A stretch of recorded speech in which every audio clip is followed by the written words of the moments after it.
I am really super excited to be here. I've been working in this role as the agriculture program manager at Central Colorado Conservancy for almost 2 years now.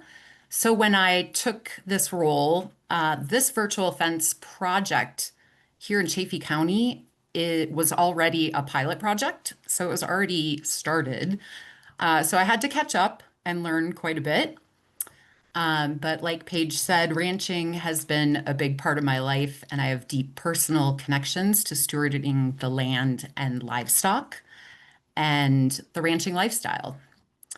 So I was very excited to learn about this technology. I was super curious about it, and I have learned a lot by working with these producers involved in the program over the past 2 years.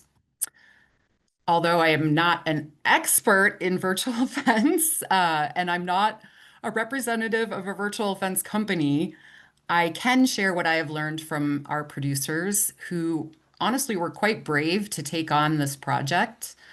Uh, and it was a very progressive herd management tool back in 2022 when there was really only a handful of pilot projects going on in the United States at that time. So, Chaffee County is a working landscape that has a lot of intersection between ranching, recreation, and wildlife, not to mention development. They all kind of overlap. And our producers are managing livestock across very large, high altitude, and rugged landscapes that include private land as well as state and federal grazing leases. And as recreation and development pressures increase, traditional fencing becomes more expensive, harder to maintain, and often impractical at the scale that we're working with here. So that reality is what led all of our producers to express interest in this virtual fence technology. So in 2022, the Conservancy launched a producer-led pilot project, and it's what we call phase one to see if virtual fencing could actually work here in Chaffee County. The goal of at the very beginning was to support the working ranches while protecting the land, water, and quality of life as our communities continue to grow. The initial approach was definitely experimental, and the technology had a pretty steep learning curve for producers in the beginning. So, for anyone here not familiar with this technology, virtual fencing uses GPS-based collars to create adjustable boundaries without building physical fence. This gives producers the ability to do targeted grazing in places where fencing either doesn't exist or isn't feasible. It reduces the time, labor, and fuel required to manage cattle. Several of these leases our producers have are quite far away from their home ranches and very time consuming to get to. So it also gives producers real-time location data so they can respond to see what's going on with their cows anytime they see something changing. So going back to 2022, phase one was funded, through Chaffee Common Ground, which is a local funding source created in 2018 through a 0.25 sales tax increase. The fund is divided into three buckets of funding, which are forest health, recreation, and agriculture. So the Conservancy was awarded a $123,000 grant to get this program off the ground in partnership with Vence, the U.S. Forest Service, BLM, and the Upper Arkansas Conservation District. So in this phase one, we installed 10 base stations, and with Vents, that's at $10,000 a pop, and initially worked with 5 producers who were willing to give this a go. The focus that year was simply just to learn the test technology and test it to see if it would actually perform well in our terrain. And so these are some of the early lessons that the producers learned from that very beginning, actually, over the first couple of years. One thing they discovered is that an entire herd within a pasture or a permit needs to be collared.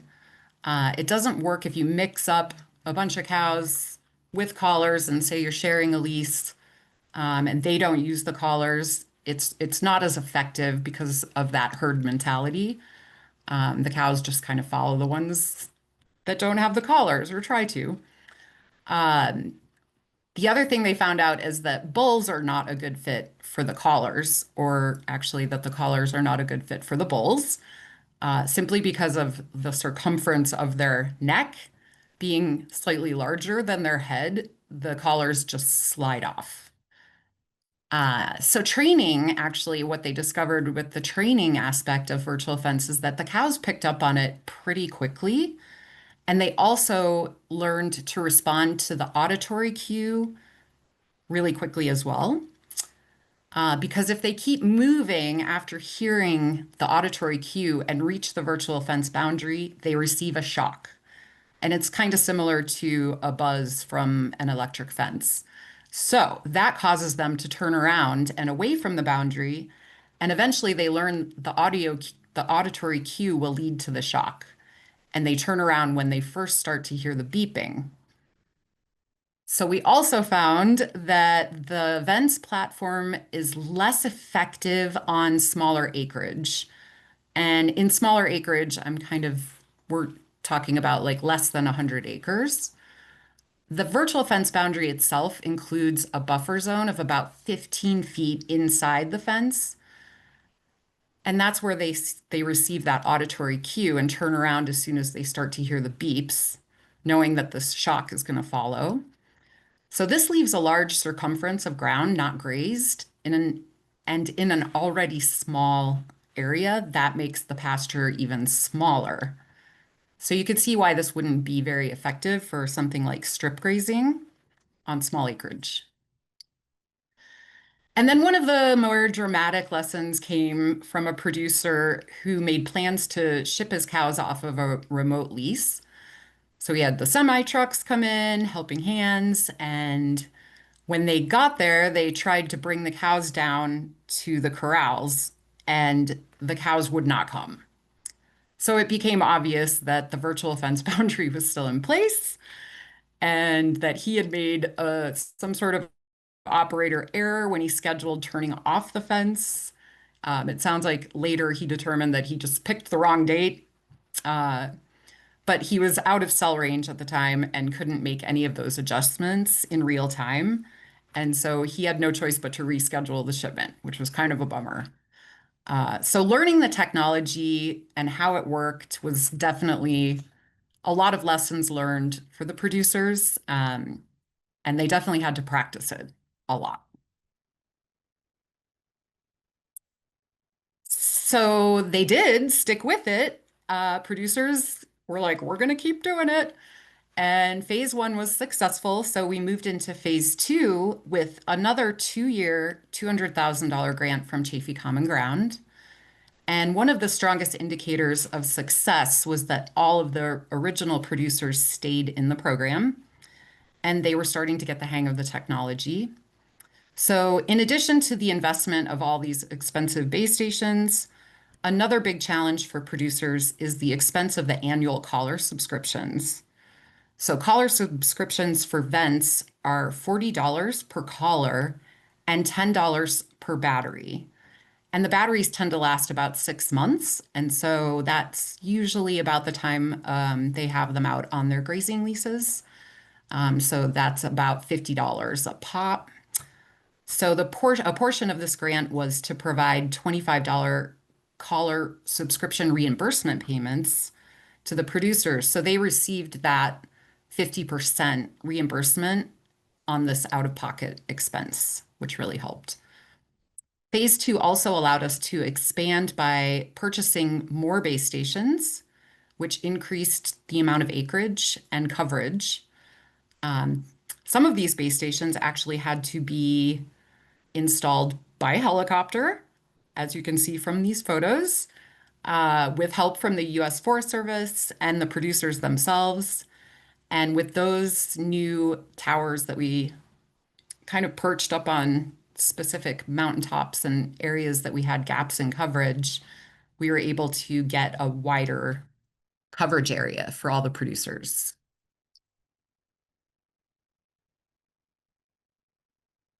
So this slide actually shows a map of the coverage of all of our base stations.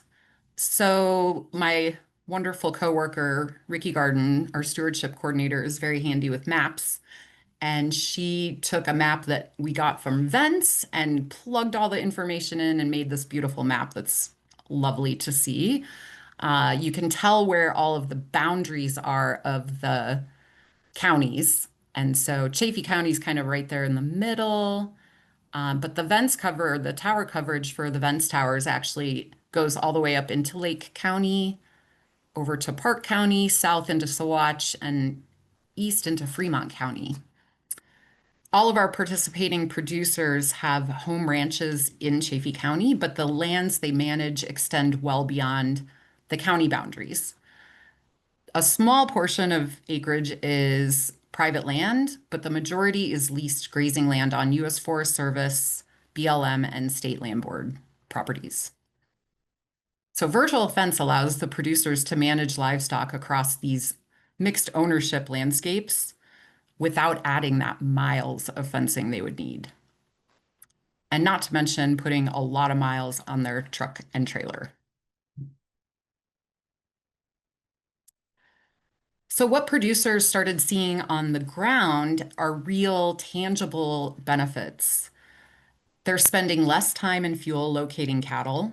They're experiencing fewer conflicts with recreation users, and they're able to manage their grazing way more precisely. So over time, this leads to healthier rangelands and forests, while also improving the economic viability of their operations. Producers testify that they've seen enough cost savings in their operation to justify continuing to use virtual fence in the future, even without the subsidies that they've been receiving. So now here we are in 2026, and we're in year 4 of implementation, and virtual fence is no longer a pilot project. The technology is being used on a daily basis with all of the original producers. The infrastructure is established, and producers are committed to using this technology long term.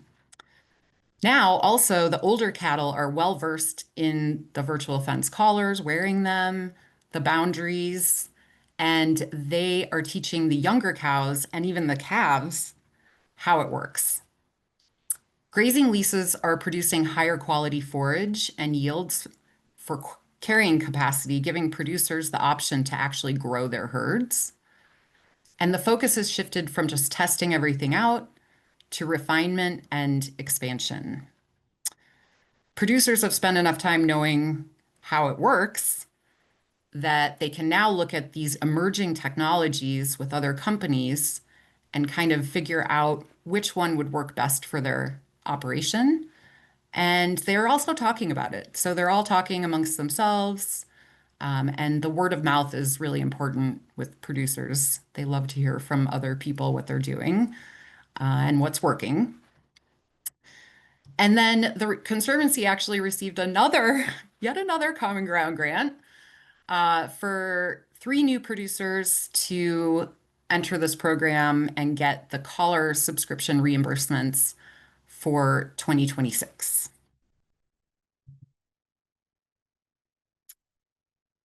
So the years of experience working with Vence has given producers valuable insight into these emerging technologies and what other companies are starting to offer.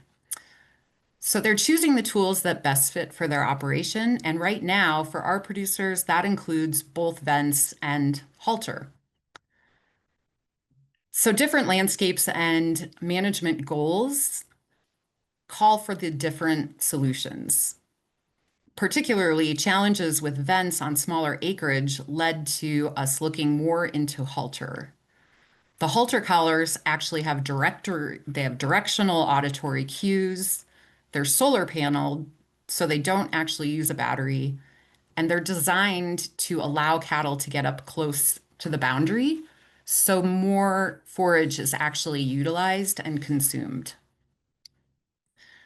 Several producers have decided to implement halter on their home ranches for all these reasons, especially because halter works well for strip grazing and intensive rotational grazing on smaller acreage. And these slides actually show, I got both of these screenshots from one of our producers who's using both Vence and halter. And so you can see the difference between the Vence screenshot has the cow icons. There's 29 cows, and he said that's about an 800-acre space where that particular virtual fence boundary is. And then the slide on the right is more cattle, 34 head with only 4.17 acres. And so you can actually see those little dots, which represent a collar, are getting up and pretty close to that fence boundary on that 4 acres.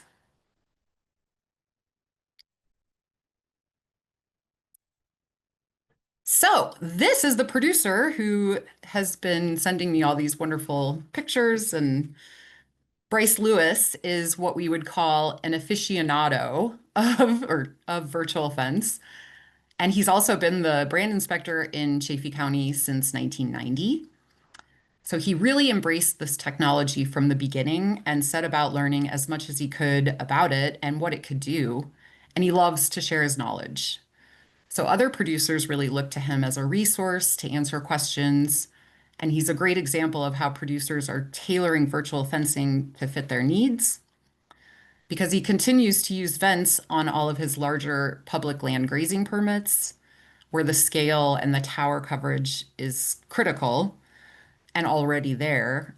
However, on his 200-acre home ranch, he recently implemented halter for his first and second year heifers that he keeps at home. Um, so he was kind of curious about it. And this is really great for Bryce because it's replaced I think, miles of electric fence that he used to string around his property. So he's a very happy rancher now that he has halter on his home ranch. He even tried to make a boundary along a road recently because he moved these heifers of his down the road to another pasture. And he typically has all this trouble because they like to go in driveways or down the side roads. And he used the halter technology to line out a route for the cattle to just go straight down the road. And he said it worked like a charm. So that's pretty cool. And then this is actually a video he sent me. And hopefully, I don't think the sound is going to work, but it's not really necessary. Just to set this up, Bryce sent me this. These are his cattle at his home ranch that are wearing the halter collars. And I know from experience that Bryce's cows are super friendly and they love him and Kate. And if they see him, they want to come to him. So obviously he's taking this video. Um, but there is a virtual fence boundary between he and these cows. So this is what it looks like in action.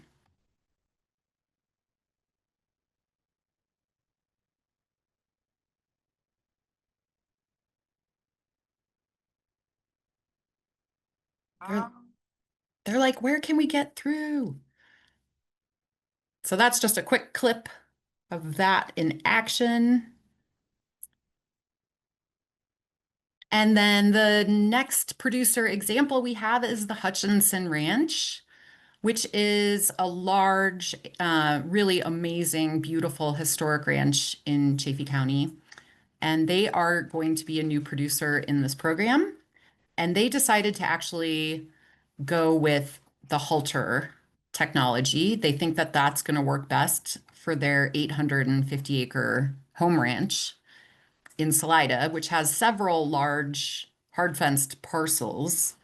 And they run about 100 mama cows. So I was actually thrilled to be able to be there when they collared their cattle for the first time. This was just recently.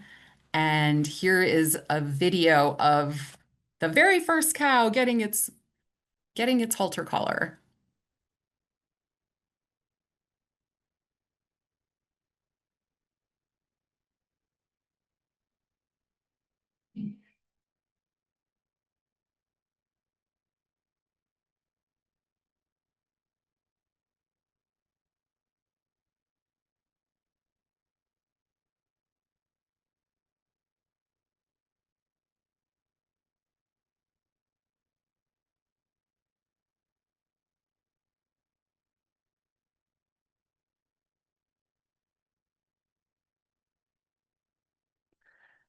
So that is a funny video because the almost all of the cows do that. They're like, "What the heck is on my neck?" They come out and they're trying to shake it off. But then you can see in this other photo that as they got out there, they all kind of, it was almost as if they all looked around and were like, "Wait, you're wearing one of those too. I've got one." So they really adjusted really quickly and just settled. They just all settled back into what they always do. Um, so it didn't take long. So what we have now is a scalable producer-led model. The Vence infrastructure is in place. Oh, and I forgot to mention, we have 19 base stations. So all of those Common Ground funds actually funded a total of 19 base stations. I think there was actually one that was purchased by the Upper Arkansas Conservation District, but the majority of those came from the Common Ground funding. So we have that infrastructure in place.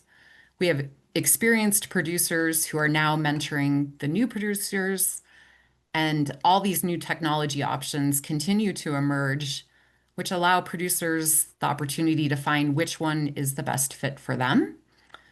This also positions the program for continued growth while maintaining a strong focus on stewardship, working lands, and producer success and sustainability. And the next step that we hope to implement for this program is to create a monitoring system of both the economical and ecological benefits of virtual fence. So if you're a producer looking to get more information about virtual fence, I do recommend contacting and researching multiple companies because they're all so different and they all have different aspects that could fit for your program better than others.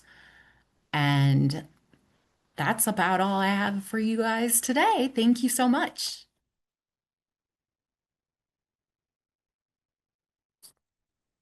Thank you, Heather. We have some questions coming in the Q&A. I'm going to hand over to Paige to wrangle the questions in the Q&A, and then Susan, if you want to cover the questions in the chat.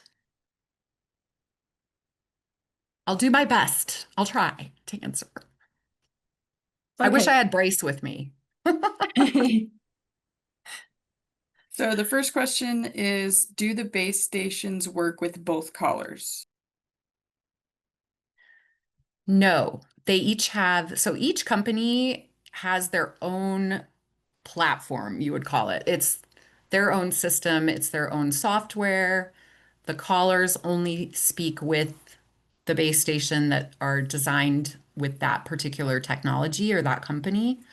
So interesting. I will mention this. So I did talk about how the Vents base stations are $10,000.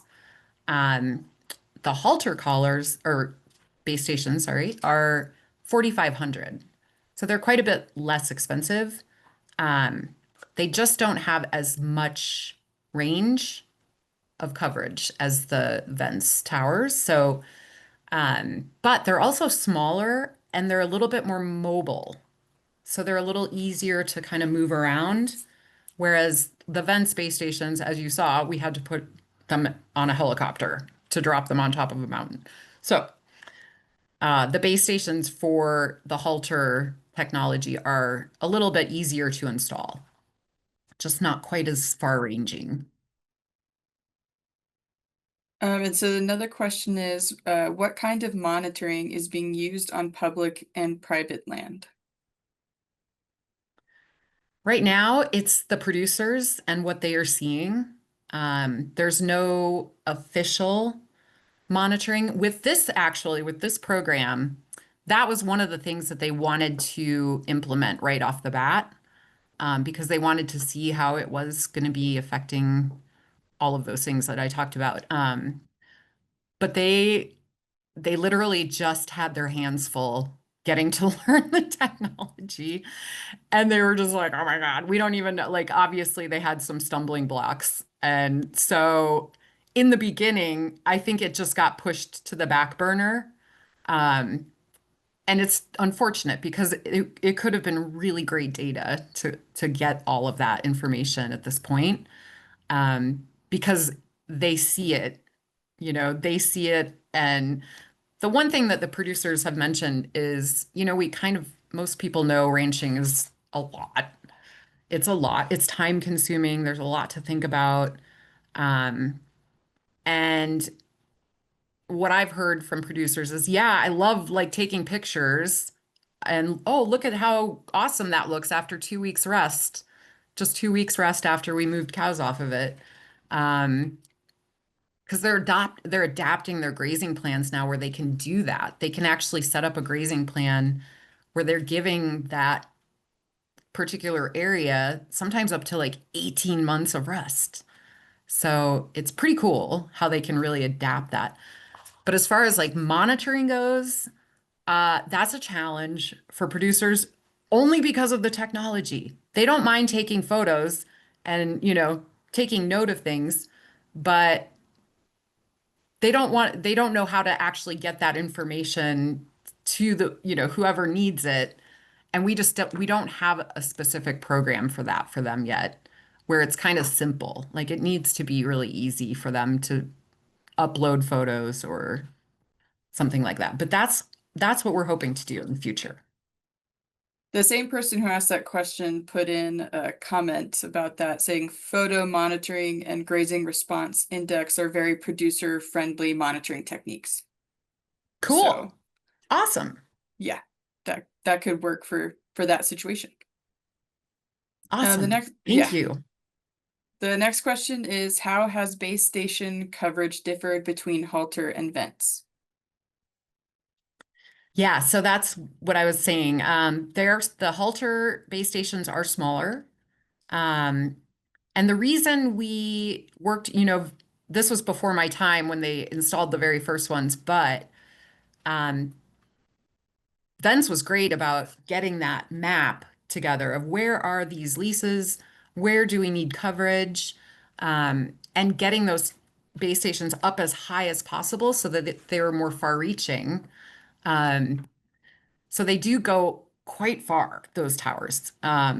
Whereas the halter is not that broad. It's more, and it does, from what I understand, it works better on flat terrain versus mountain peaks. So that line of sight with the halter base stations is I think more important with that technology, whereas the Vence towers are actually looking down on like a lot of places where there could be gaps, like gullies, things like that.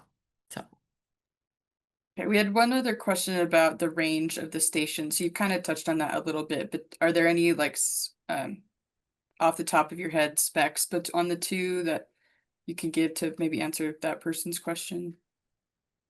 yeah, can I go back to that slide Sure.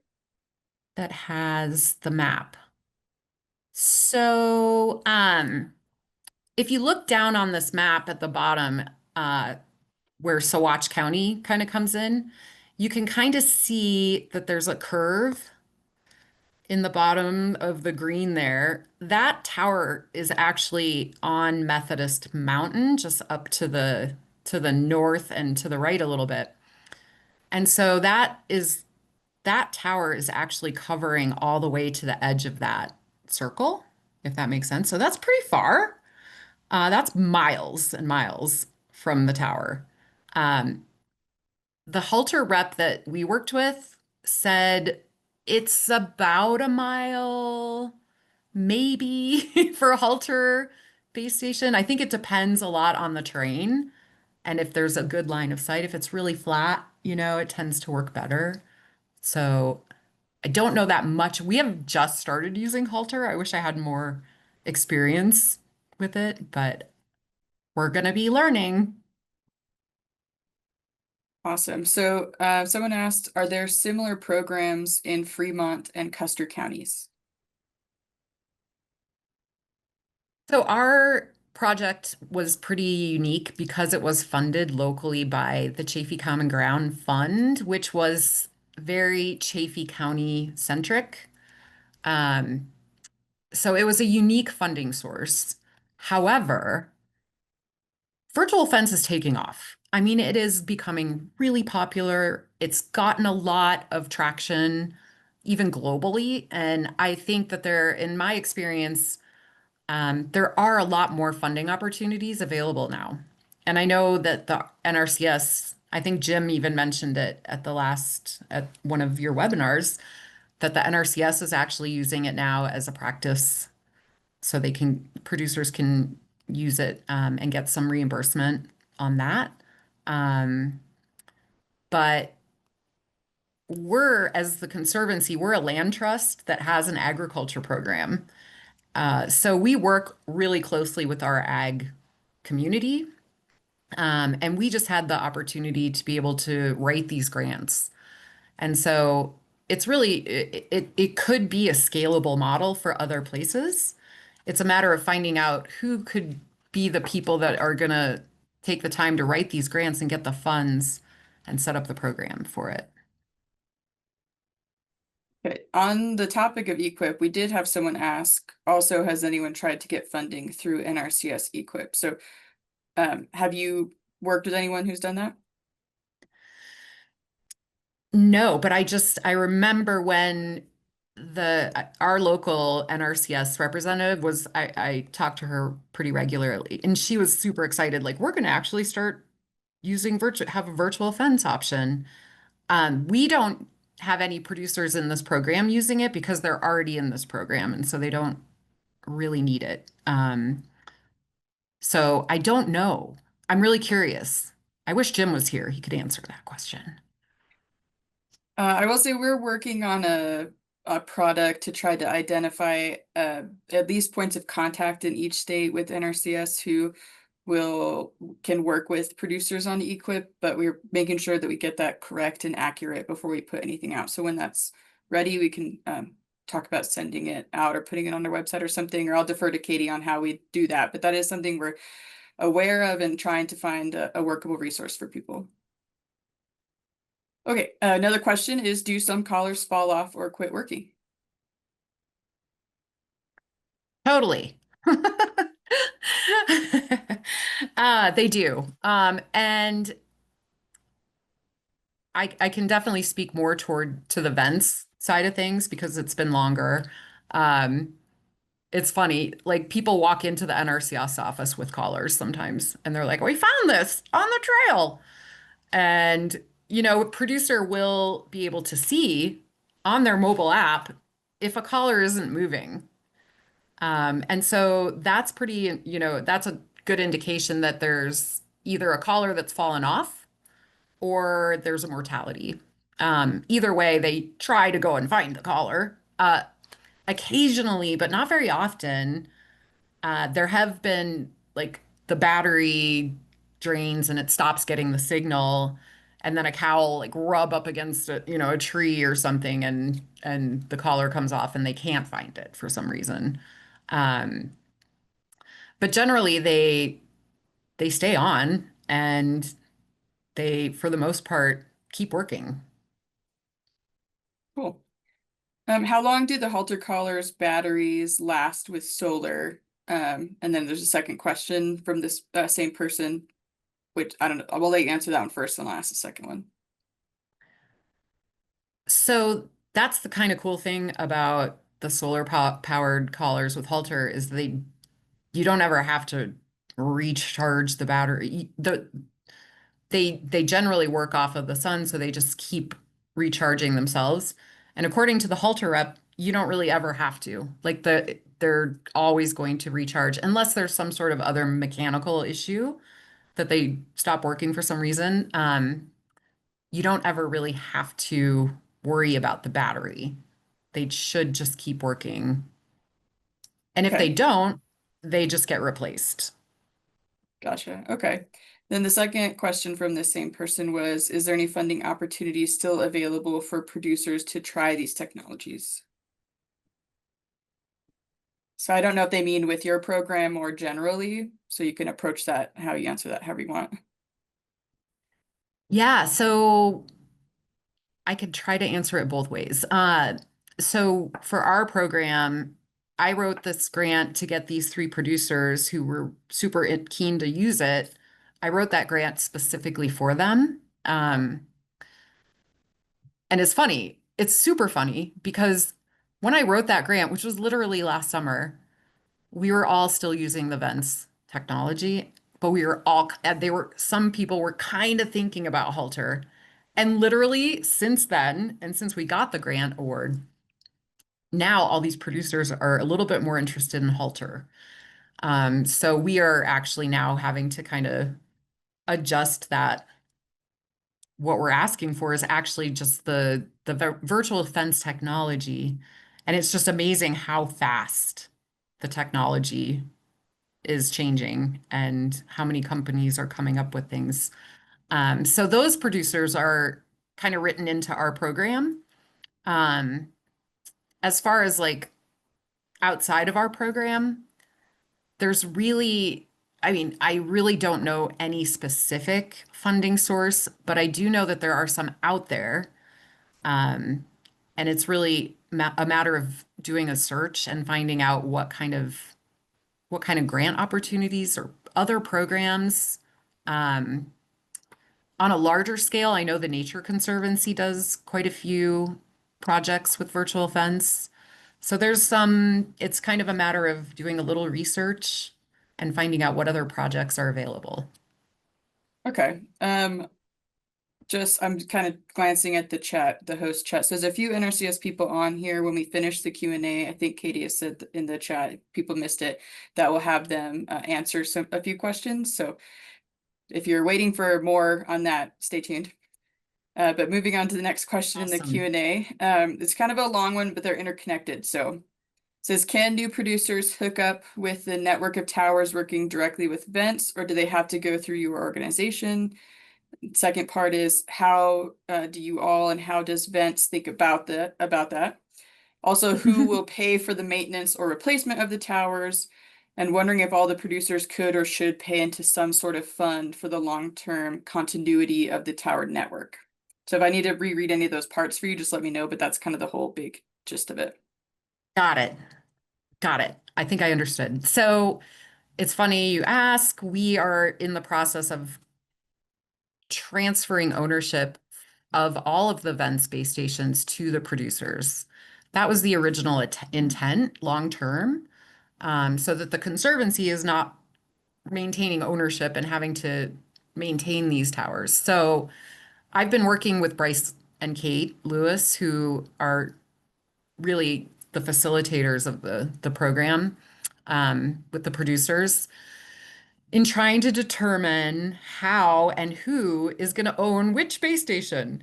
So it's kind of becoming complicated because multiple producers use multiple base stations. And so that's something we're trying to iron out. As of right now, the producers have all been the ones that have, done most of the maintenance. If they're using a tower, they're kind of the ones that have to go check on it. And if it's just them, if it's multiple producers, they just need to talk to each other and say, we need to go and fix this or that. But as far as I know there hasn't been a lot of maintenance issues. So knock on wood. I think the other component of that question that we might touch on is, like, for example, if you bought Vents collars and you're in the coverage area of your current network of towers, do you have, like, can you just use them, or is there like a process you have to go through with the company or with your organization to use them? Good question. I don't know the answer. Uh, we just haven't had that issue come up, because we don't have a lot of producers. We do have one producer who's actually not in this program who purchased their own towers and is using Vents technology. Um, so if somebody just came in and wanted to use a Vents tower and they had their little herd of cows collared, and they're up in like say Park County and there's Vents coverage there. Um, Obviously they have to work with Vents, the company, to get the collars, set up their account, etc. Vents knows they have that coverage. And so I think that would be definitely more of a question for a Vents representative. Totally fair. That was a great Sorry. stab at that question. Yeah, that was a really good question. It is. Uh, It is. I would like to so know the the answer myself. yeah, the next one is there an easy, or excuse me, is there a way to easily identify grazing hotspots with Vence and Halter? By hotspots, I think they mean like riparian areas or places where they, Well, is there that are what that other means? like for example, I believe it's no fence, but don't quote me on that. I'm pretty sure it's no fence where you could pull up in the app grazing map that'll show like intensity of grazing, but basically like the intensity duration that collars are in one spot to identify hotspots. Is that a feature that Vents or Halter have to your knowledge? There are a lot of bells and whistles with these two platforms. Bryce Lewis actually showed me like a bunch of things. I was at his house and he had his computer and his phone. He was like, look what else it can do. Look what else it can do. And I honestly can't remember all of it, but it probably does. Like I know it does track some of those things. Halter's come up with a lot of, from Bryce's opinion, he thinks that there's a lot more to offer in the Halter platform as far as that goes. Being able to kind of monitor those things, more of the ecological benefits, or like trends with his herd. So I think that uh, I wish I could answer that question too. Well, we Like got I a said, I wish partial Bryce was here. answer in the chat. So one of our previous Oh, speakers good. said that Vents does show cattle grazing frequency, but I think our general recommendation for specifics on any one company would be to contact them, and they probably have the more than sufficient resources to tell you what their capabilities are. But thanks for taking a shot at that one. You're Um, welcome. yeah, It was we a do good have a question. question. Yeah, another one. We do have a question from Scotland. How are ranchers coping with gaps in connectivity, and what issues have there been with collars going dead from tech or batteries, etc.? And then they also say thank you and nice story. Ah, awesome. So, do you say they were from Scotland? Yeah, and I put that because they said it. So I felt like Oh, they felt it was important for me to to mention that. I do know I this love person. Scotland. They were a part of our Sustainable Southwest Beef project. He's a cool guy. Cool. Awesome. Yeah, so connectivity was a big issue, I think, in the beginning, especially when that's when they were starting to figure out that there was gaps in coverage, because they all of a sudden their cows were offline, so to speak, like they didn't move, which is they're like looking at the app going, they haven't moved. What the heck? For a day. And so that's what led to making sure that we had the coverage that we needed. Um, there has been issues where the base stations, stop working. It's interesting. Who knows what it is? Sometimes it could be an environmental thing. Um, Lightning strike, who knows? There could be things like that that happen, but there is a little bit of a lag time in getting the data to your phone or your computer from the actual base station. It's not a lot. It's like a couple hours, I think, or something like that, but it might be more like 4 hours. And I do remember producers saying that, yeah, there's sometimes where you're like, oh my God, that was 4 hours ago or whatever. It's not exactly real time, but it's pretty close. And that might have changed a little bit, and it could be different with Halter. Okay. Next question is, are there base stations placed on public lands? And if so, how are you able to make that happen? By having good partnerships with those agencies. Now, if you think about it logically, uh, this this technology benefits public lands. We actually have a producer who's going to be implementing this technology with some serious nudging from the agency who manages his grazing permit. because they've also seen the benefits of what virtual fence can do.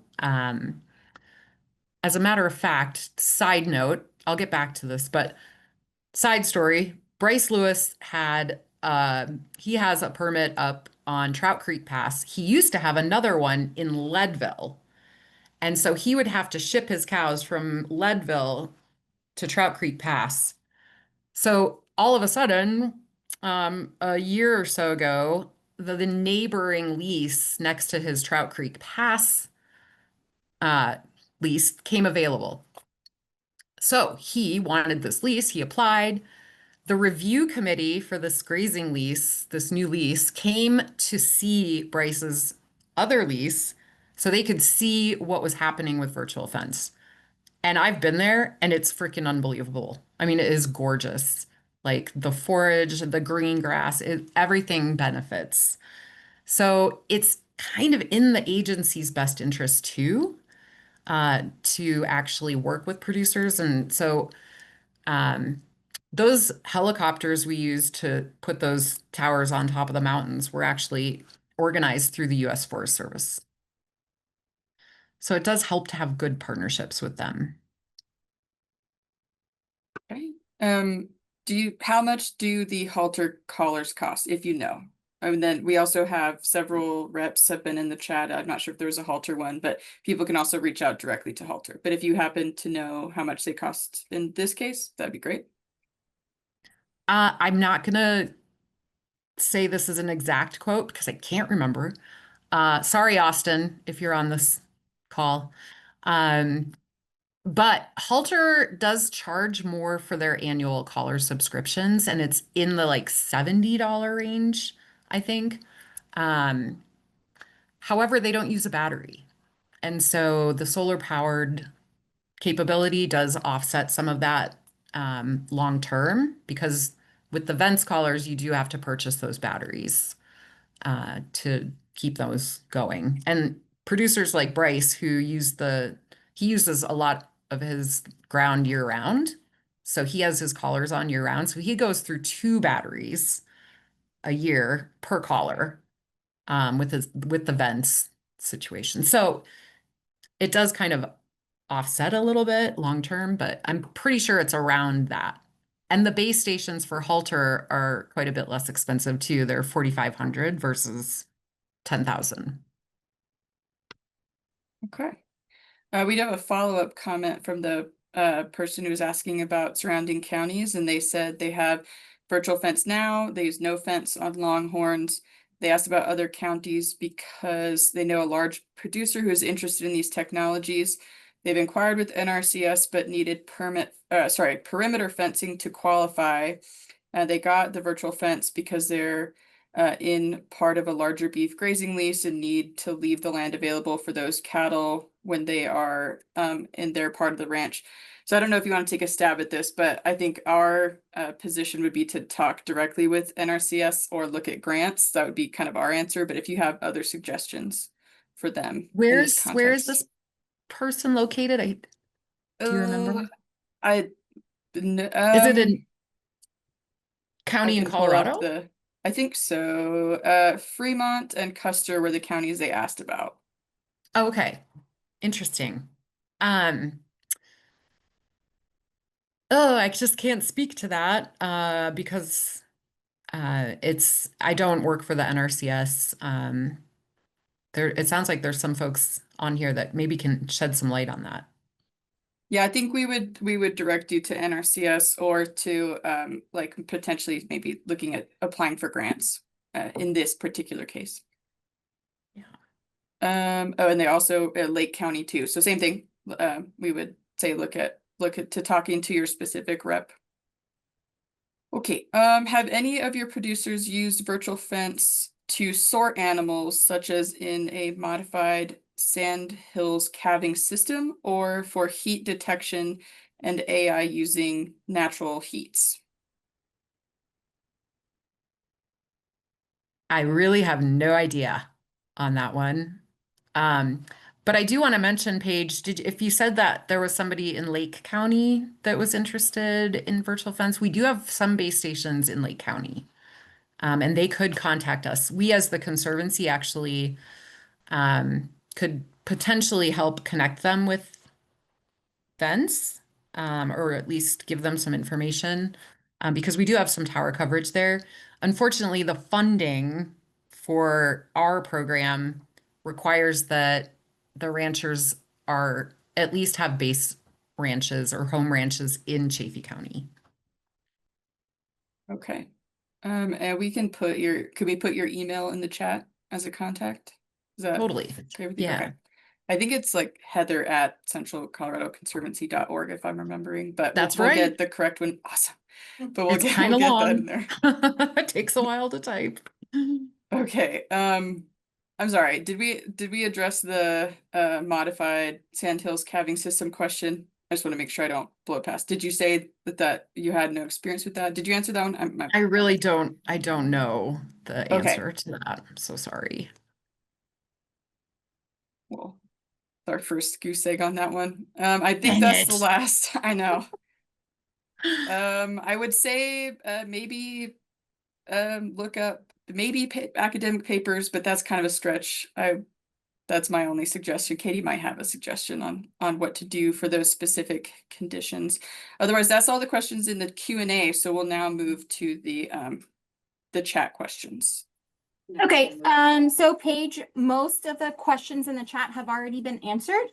There is just one question that I could see that was not answered, and that question, oh, hold on. That question said, can you loan or lease or rent the collars and base stations? And if so, what are the typical costs to rent for a year or purchase? I'm pretty sure you can't rent them. Pretty sure. But I'm not a rep, so don't quote me on that. But I'm pretty sure in order to get involved with the technology, you have to set up an account with one of these companies, and you have to put some skin in the game and purchase the base stations, and then make arrangements to get the number of callers that you need, and pay that annual subscription, which is to use the technology. And then that's pretty much it for the questions in the chat. Katie, do you want to take it back over? Sure thing. Yes, I have Emilio Carrillo and Josh Tashiro joining us. Emilio, I think you're Arizona, correct? NRCS State Range and Management Specialist, and Josh Tashiro, Colorado. So some of these questions that were coming up about the EQIP program was our thoughts on why we would invite Emilio and Josh to join us here. So I think first of all, can you remind us of the conservation practice that virtual fencing is eligible under, and perhaps some of the procedures and rules in each of your states about applying for funds under EQIP? Emilio. Sure, yeah, you are pronouncing my name correctly. And Josh, if you want to jump in, since it seems most of the people on are from Colorado, but one of the other range specialists from Colorado, I think, did mention the requirement or the practices that it falls under, and it is under for the first year under fencing, 382 is the practice code, and then 4 years and that is to set up, the infrastructure of the base stations to get the collar set up. So that first year is to get set up with using virtual fence. And then years 2 through 5 will be under the 528 grazing management practice code, practice standard. I cannot speak to the payment schedule rates that are in Colorado because I don't work in Colorado. So Josh, I'll go ahead and jump in, Josh, with anything I may have forgotten. No, it's just that I guess I would reiterate that though the practice is able to help fund that in a sense, we still at NRCS are trying to address resource concerns, and that is the main goal of our 528 prescribed grazing, is addressing resource concerns and looking at using your grazing management. And so virtual fencing is just a tool, that can be used. So thanks again to Heather and for a wonderful presentation and for some great questions answered from our audience. And we'll hope to see you again in a couple of weeks when we're hosting 2 more speakers, and we'll be in touch with those details.